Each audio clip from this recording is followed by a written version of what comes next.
What's up, YouTube? It's your boy Parteehard. I'm in Ohio. I gotta go to University Park, Illinois. I gotta be there, deliver 9:30 tomorrow night. This video is for Carolina boy, the tank driver. He asked me to do this. Call from the streets to the highway. Tell my story, where I came from, how I got to where I am now. I'm originally from South Carolina. Born in Darlington County. Y'all probably don't know about Darlington County, man. Down the Motor Speedway down in South Carolina. Denver. Little hospital's not even there no more. I always wanted to be a truck driver since I was that's the only thing I could ever remember wanting to do. In Hartsville, little one red light, one high school. Hartsville, there used to be a cotton gin at the end of my great grandmother's street, and truck drivers would be down there getting loaded, and I would go down there. When she would let me, I would go down there when I see a truck down there, and I'd try to talk to the driver, if he'd talk to me or something. Because to me, man, a truck driver was like a fucking movie star. I remember my favorite show when I was a kid, like B.J. McKay and the Bear. He had this little monkey. He had this badass Kenworth, man. And back then, when I was a little kid, I said, I grew up, I'm going to give me one of those KWs. I wanted to own the largest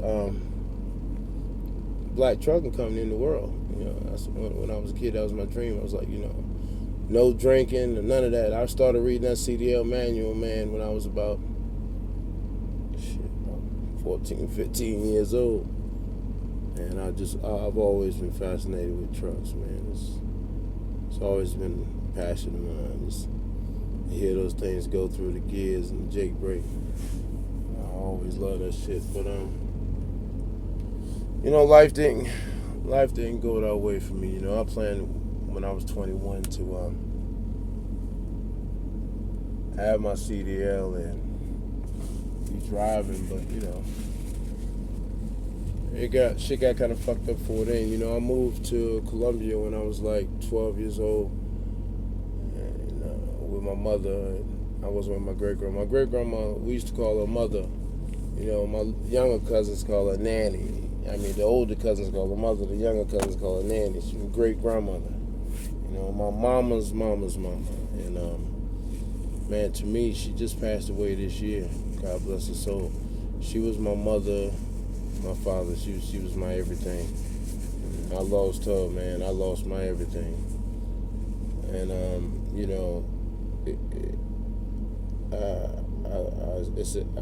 blessed that now I'm in the position I'm in, because if she would have passed any time, maybe before now, I wouldn't even be here, because I said I wasn't gonna be able to take when she left here. I was just gonna go off the deep end. I already said it. I said it years ago, but thank God it's a different time. Just it's just not that. Anyway,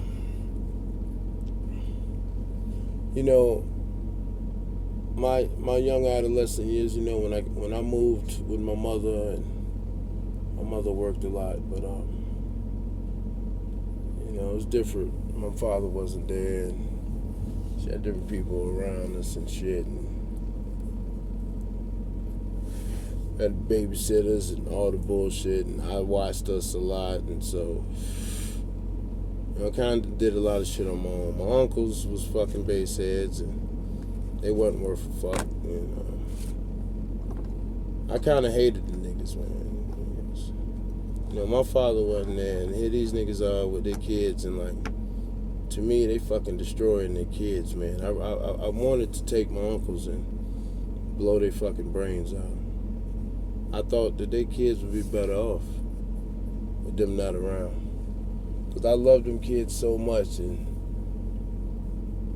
just to see these pieces of shit, it just was the only strong male role model I can remember in my life coming up was my Uncle Bo.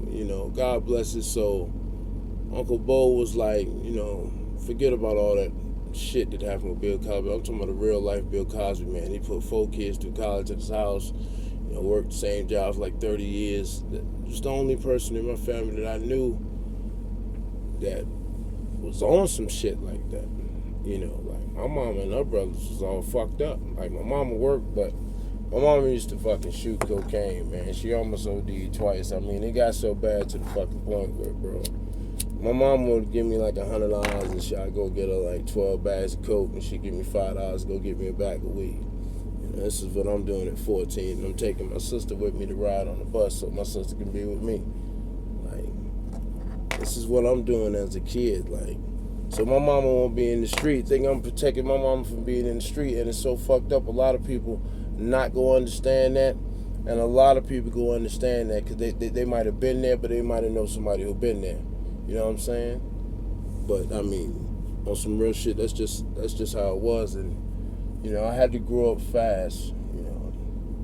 My mother's drug habit progressed, and me and her were at odds. And I was running the streets because I had to do me. Like, nobody was showing me what to do, so I had to do what I knew how to do.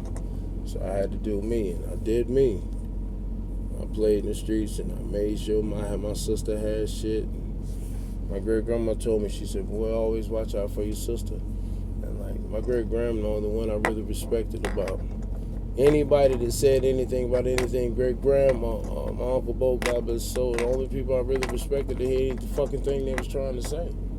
Like, anything anybody else say really didn't matter. Like, ran in one ear out the other because they was really on some bullshit, so it didn't matter anyway. But my pops wasn't around, but great grams, when I was young, she used to tell me, pray and make me go to church. If I didn't go to church, I couldn't go outside and shit like that. I pray and I'd ask God, man, let's, want my pops to come fuck with me, man. Just hang out with a nigga. Damn. Chill. He lived right there in Charlotte. I'm right here in Columbia, South Carolina, nigga, like a hop, skip, and a jump. So my father came down and he kicked it with me and my sister because, I got a little brother too. We got a different father. And he was like, yo, I'm about to come said I'm about to come, I'm going to come through and, I'm going to come through and start fucking with you, man. Me and him was chilling, and I was like, yeah, man, I don't want no bread or nothing, bro. Just come fuck with me, man. And he said, yeah, I'm going to do that, man. And, man, he died less than 30 days after that. So when that happened, it was definitely all over. I mean, we're not saying no more prayers. Don't ever talk to me about a church. I don't want to hear the shit about, it's his time, baby. I'm surrounded about all these fucking crackhead, junkie motherfuckers, and I need somebody here that's got a good head on the shoulders. And my pops is dead now, and you tell me this is his time? No. That's not what the fuck I want to hear, man. And for a long time, that shit fucked my head up. I was in and out of prison, when I was 21, I was supposed to be sitting in the tractor trailer, man, banging some gears. When I was 21, I was sitting in the prison cell. And I didn't get out until years after that. And, the crazy shit is, even after that, and my daughter was born, and my first daughter was born when I was 19. But when she was born, I was in prison.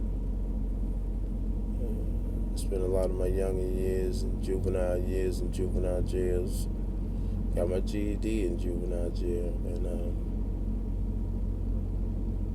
everything just got all fucked up for me, man. And I did what I thought I had to do.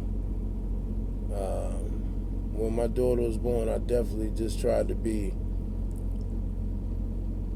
to her what great grams would want me to be, what I wanted. And my mother didn't have her head on straight. I mean, that's a whole, wow, man. It's just so much shit. We just gonna skip over a lot of shit.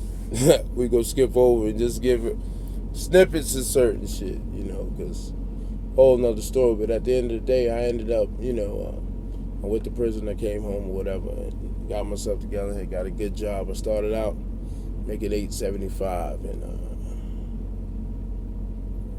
when I left there, I was up to like $18.75 when the place had closed.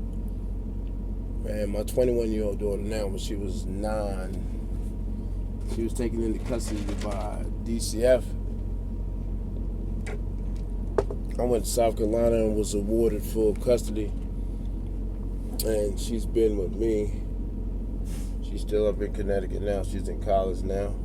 Got her own place. Doing good.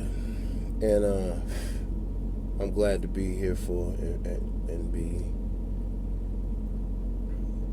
in her life when my father wasn't in my life. Because when I went to prison, I seen a video about girls and how they went to prostitution and they went to bullshit men because their fathers wasn't there. And if nothing else, like this last 6 years I did in prison, it really, I told myself when I went in I wasn't going to waste away for 6 years. I found it was guys in there I met. I looked for anybody who knew anything about trucks.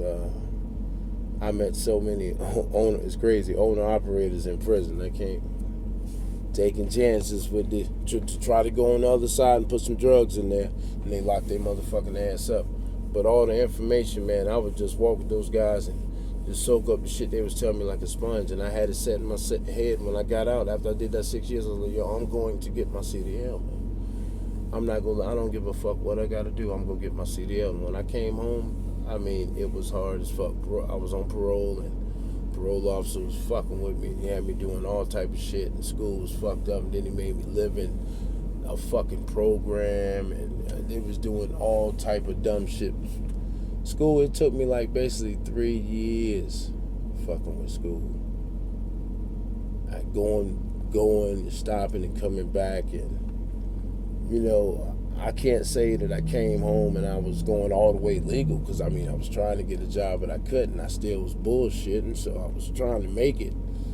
But it was last year, man. I was really like, man, I'm out of prison. These niggas bagged me up again, man. I'm being this bitch the rest of my motherfucking life, man.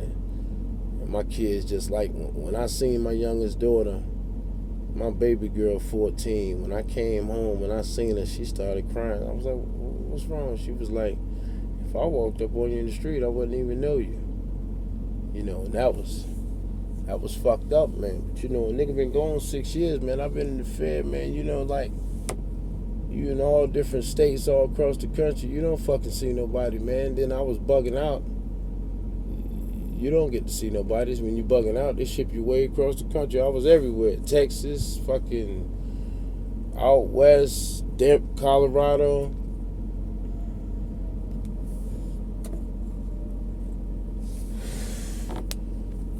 But I came home and, I tried and I kept trying, but I was bullshitting a little bit too. So like in last year, I was like, man, you know what I'm going to do? I'm going to cut off all bullshit. I'm not going to fuck around, and I'm going to do what I got to do, and I'm going to get this license, man. I just believe that if I do everything right, that right will come. I had failed my license like 3 fucking times because I was still bullshitting in the streets. And last year I was like, you know what? I don't think I'm going to get it if I don't just all the way go right. And I stopped bullshitting around the street, and I got focused. And I went broke. I went homeless. I was homeless for a little bit. I can remember I was sneaking on the train to get to school. I remember going to school not knowing how I'm going to get back. I remember being in school with no money to eat. I got 3 bottles of water frozen so I can at least have some water to drink, because I know I have no money to eat. But I'm out here for 10 hours, whatever it takes. I'm going to pass this fucking test. The next time I take it, I'm going to pass it. I'm not taking it no more. The next time I take it, I'm going to pass it. I just kept telling myself, and I would stay on that fucking yard. It'd be hot is shit. I'm telling you. Look at them videos. Look at those prior videos. It's not fake. It's hot. Look at the videos. I got a video still up now and said, I'm not homeless no more. Like, this shit is not a fucking joke, man. This shit is real. So when you come at me and you telling me, you giving me a fucking excuse to, like, you know, why you can't make it happen, I really don't want to hear it. I really don't want to hear it. Because I know I did it, and I've been through shit. You know, I'm giving you brief snippets. You know, some of you gonna be able to relate, some of you not. I really don't give a fuck. It is what it is. I'm letting you know that I've been to hell and back, and I'm sitting right here in this Volvo 780. You know, I filled out tons of applications, man. I would wake up at 8 in the fucking morning and fill out applications from 8 to 5, stop at 12, eat a sandwich, and get back to filling out applications. Everybody's hitting me up, asking me what company. What company is the one that says yes? That's the company you go to. The one that says yes. You keep fucking plugging away and you don't accept no. I kept plugging, and Mr. Jones gave me a shot. That's why I love over here. That's why, you know, people ask me to come other places, and people want me to go to other jobs now, this and that, man. One thing I am is loyal, man. And when the fuck I was trying to feed my kids, nobody opened the door for me. Mr. Jones opened the door. He gave me a shot, and I respect him for that. And he treated me all right. I'm not going nowhere. Because when I was ass out, nobody wanted to look out. But he did. He gave me the shot. And I thank him for that. And in turn for that, I do a damn good job. I run fucking hard, and I take care of this shit on the back of this trail like it's mine. This is very important to me. I take it very serious. And every day I bust my ass on this job so that others like me who have felonies, that people will be more willing to give you a chance. People be more willing to say, you know, we go try the guy out. So when I come in here and I perform every day, I'm not just performing for me. I'm performing for me and every fucking one of you, because we all represent each other. When somebody gives us a shot and we fuck it up, you're not just fucking it up for you. You fuck it up for me and every motherfucker who's committed a felony or made a mistake in his life after you, man. It's bigger than you. So if you're gonna fuck up that opportunity, please go on back to the bullshit. Because you're not ready. You're not ready. You know, ever since I've been 5, I wanted to drive a truck. I mean, you can sit here and say it till you're blue in the motherfucking face, man. You have to actually get it fucking done. And it might have took me 39. Yeah, because I turned 39 just before I got it. I turned 39, yeah, just before I got it. It took me 39 fucking years, but you know what? I got it, and I'm here now, and I'm living my fucking dream. Every day I wake up, it's exciting to me. It's not even really work. So those of you who coming out here just to work, I feel for you. I love this shit. The good days, the bad days, and my sciatic nerve kills me. I'm sitting in that chair driving all day, working with that. My shoulder hurts. I mean, I'm not gonna sit here and bullshit you and tell you, you know, feeling fine. I'm getting different things to try and sit on. My ass is hurting. I'm sitting so long, I have to get out, walk. I have to break up, because I can't run. I have to cut my money. I have to get out and stretch my shit. I'll be all sore and all tight. So, I mean, I could lie to you some days when I'm aggravated, but at the end of the day, I love what I do. I went and spent $140 fucking dollars a day just to get my CB right. $140. So I love this shit. I won't be out here without it. I bought me a new Ranger mic. I'll probably show y'all that tomorrow or something. But yeah, I'll show you what all I did. But I love this, man. It's a blessing to be here, still be breathing. Y'all may not like this, but Donald Trump said this, and it's true. He said, if you find something that you love to do, you never work a day in your life. I'm not working, y'all. I'm not. So, I mean, if you got dreams, pursue them. I did. And I'm glad I did. I'm glad my heart didn't stop before I was able to live out my dream, because I'm here now. And all the bullshit was worth it. All the bullshit was worth it. But I ain't gonna keep y'all, man. I'm tired. I gotta get up. I gotta run this load in tomorrow. I gotta get me some sleep. Y'all be safe. Stay sucker free. It's your boy Parteehard.